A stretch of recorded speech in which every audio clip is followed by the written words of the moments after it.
welcome to the Knead Bread Bakery YouTube channel. Today I'm going to be making brown butter chocolate chip cookies. This is not my own recipe. It is an adaptation from a cookbook.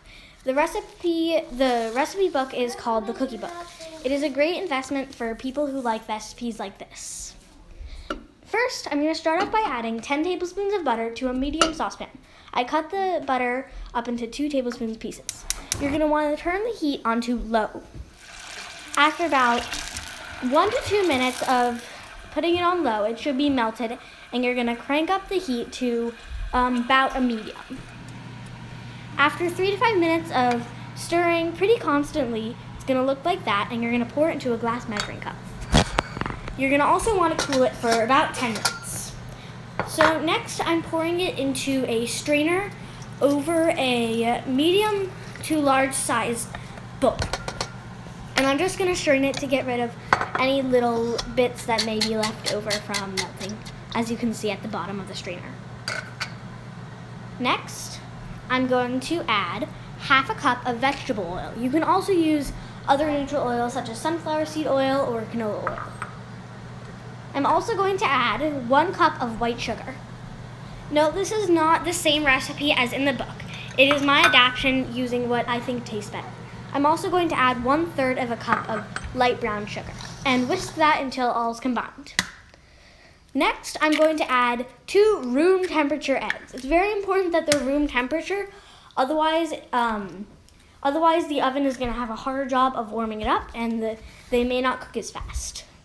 Whisk that together and then add 2 to 3 tablespoons of milk. I didn't measure because it doesn't have to be exact. And about 1.5 teaspoons of vanilla extract. Again, I didn't measure because it doesn't have to be exact. You're going to want to mix that up until it's fully combined. Next, you're going to take 2 1/4 cups of all-purpose flour and add into it 3/4 of a cup of bread flour.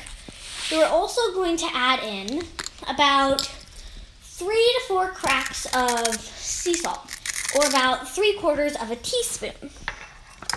You're also going to add 1 teaspoon of baking powder and half a teaspoon of baking soda. And you're going to want to mix that until well combined.